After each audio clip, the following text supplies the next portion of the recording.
Hi everyone, this is Jim. Welcome to this Blitz Chess postmortem, a postmortem of my Blitz game number 322. I played the English opening in this game, and we got into a pretty interesting position early on. I'm going to go over the opening a bit, starting from this position. This is a symmetrical English.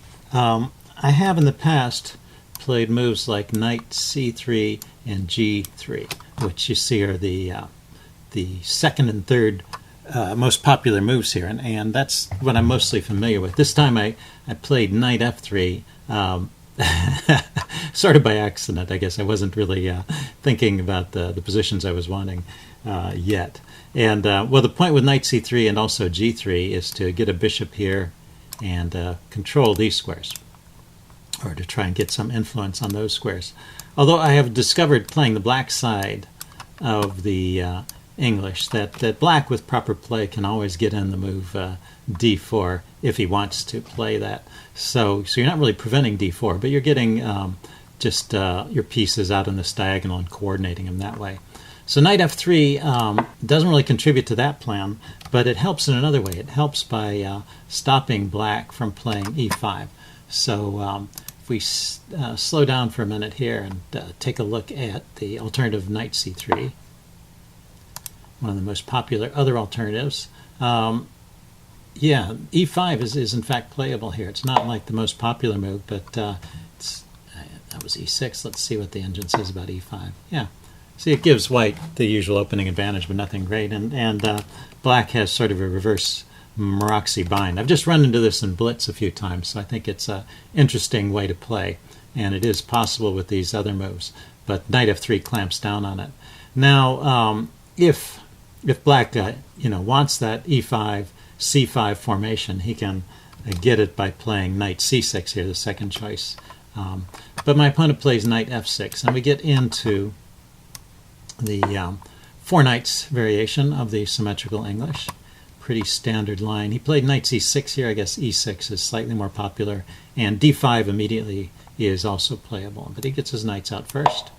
And I go for the fianchetto, which is part of this setup. And now he gets on the move d5, which is all the top choice here. And it pretty much makes sense to take this pawn. You get what you want as white. You're trading your c pawn for your opponent's d pawn. So you're gaining a center pawn. And black gets what he wants too. Black gets some open lines, and he gets his pieces on good squares. So there's something for everyone in this position.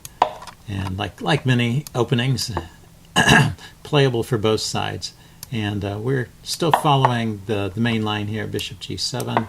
And right here, yeah, I play a move which is out of the book. So we're leaving the book here. If we want to take a look at what the most normal continuation would be, it'd be to exchange on d5. And the engine likes that too. I thought about this a little bit. I mean, the point is it draws the queen here and you get a tempo. Let's just take a look at this, see if there's another point here. You do get a tempo on the queen at any time with some knight move, but yeah, it looks like the immediate, no immediate knight moves. You're just going to gain a tempo at some later point, I guess, in the game. And black castles. Yeah, this looks like a fine way to play. I mean, there's no... black still has this pressure on the diagonal. And bishop to e3 is interesting.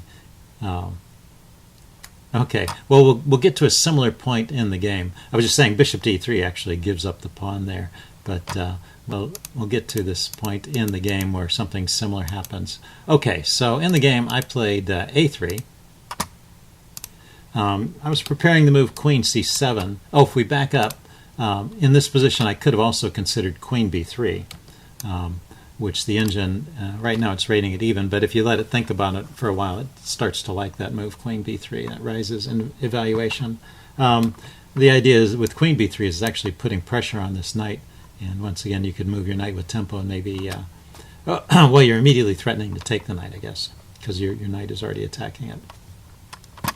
So that's another way to play. Okay, so I played a3, and let's get to the notation page here, and my opponent castled. And I follow through with my plan, queen c2. And you see the engine is not approving of this plan. It starts to like black's position along here. And black should probably play b6 here and defend this knight in some way. Yeah, the only drawback of b6 is it leaves the knight on c6 loose. But there's apparently no immediate way to take advantage of that, so b6 would be a good move here. Instead he retreats, still okay for black. I go d3, it's all part of the plan, so I've got a lot of influence on these squares. He plays h6, keeping me out of here. This is kind of a routine move, but he probably had better. Yeah, developing a bishop to g4 or rook to b8 would be better moves, getting off the diagonal. So h6 is a bit of a slow move. And now I play knight a4, going after the c-pawn. And I was trying to induce the move b6 here, and trying to get some activity on the long diagonal. And my opponent avoided playing b6. b6 really is the only move here that keeps the advantage for black. Any other move basically loses the pawn. So, and it turns out to be safe to play b6. There's no immediate way for me to take advantage of the loose knight. So, so b6 should be played here. Instead he played knight e6, and now I have a pretty significant advantage. I can just grab this pawn, and he decides to trade, and then develop his bishop. So I've just nabbed a pawn with no particular trouble, but I was having some difficulty deciding what to do next. So I moved my queen back to e3, and that turns out to be a good move. Just getting it off this diagonal, off this file. He's going to play his rook to c8. But also the queen on e3, which I didn't appreciate it at the time. The queen on e3 is looking on h6. So he does play rook c8.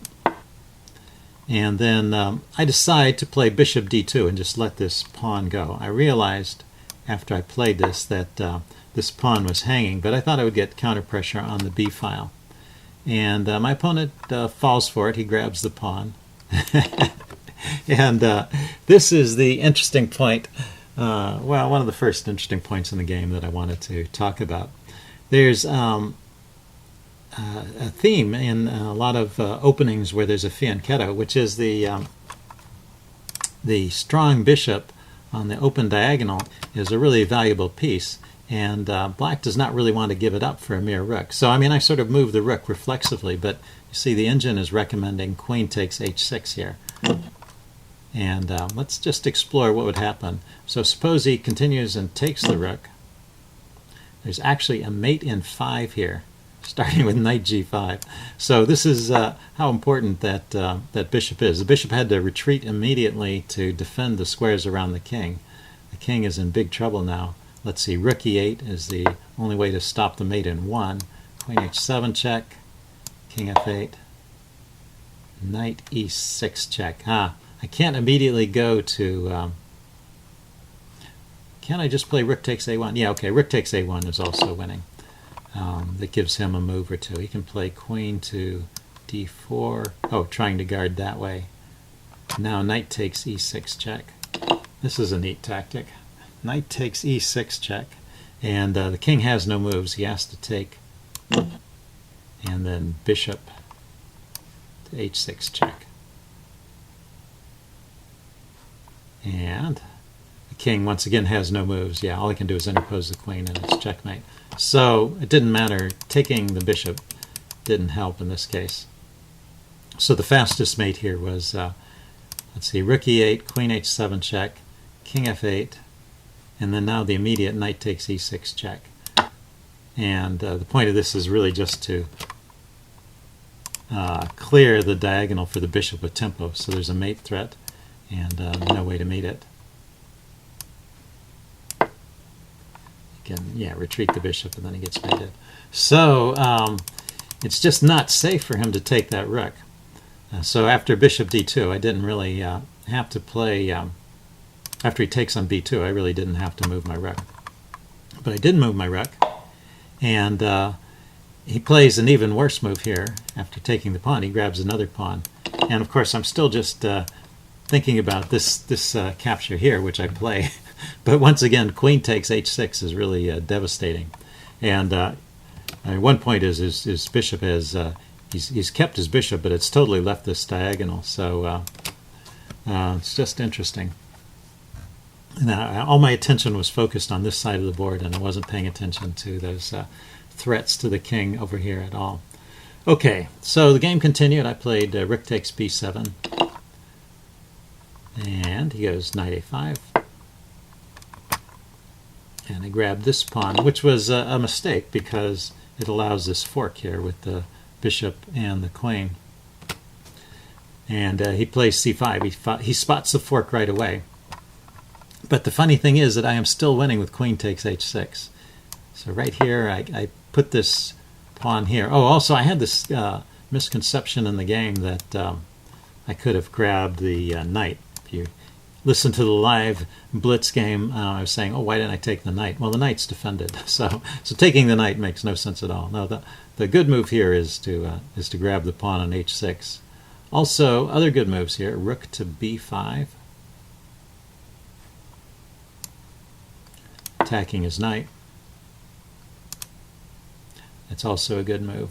But behind it all is the threat of this bishop to h6, I think. I mean, queen to h6 and invading, getting a mating attack going. Okay. So I was unaware of those attacking possibilities. So the game went rook takes b7, knight to a5, rook takes a7, and bishop to c5. And so I just played d4 here, stopping the attack on my queen. And he grabbed my rook. And even here, I'm still winning with queen takes h6. I guess with the same attacking ideas. Queen h6, queen d5. It's not a mate this time. Queen h6. Let's just check it out. So queen to d5.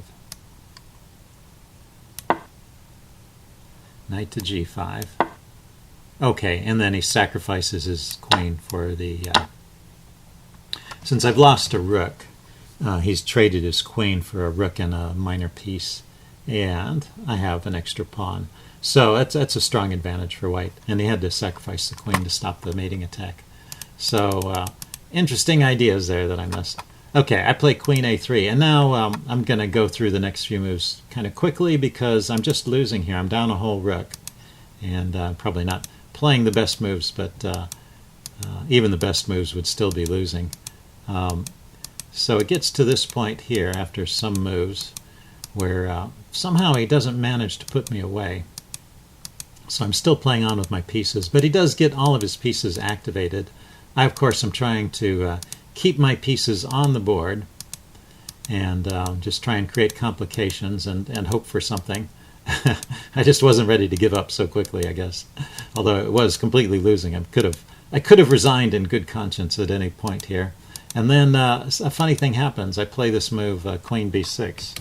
It's a kind of a fork. I mean, I'm hitting the rook and I'm hitting the knight. But the knight is defended. He just has to move the rook to... he could move his rook to d7. And that keeps the knight defended, gets the rook out of hock. Also, knight e2 is possible here, I guess, with some attacking ideas. So if he plays knight e2...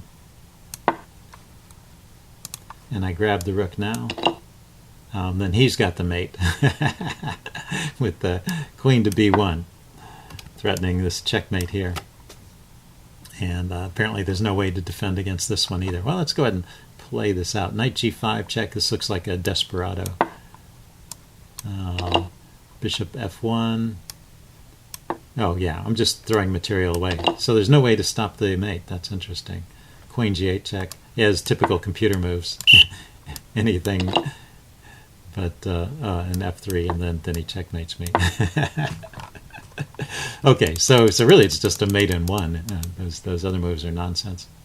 So knight e2 would have been interesting too. He played bishop f5, counterattacking my knight, but I can grab his rook here, and after he takes my knight, I can grab his knight.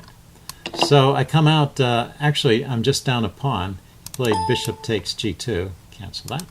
Played bishop takes g2, I took back with the king, and he offered a draw. Now he's still winning, you see the advantage, he has the one pawn advantage. He just was maybe feeling a little under the weather, or maybe he was being nice because I was low on time, and I would have probably lost on time if the game had been prolonged much longer. So anyway, got a draw out of it, kind of a lucky draw.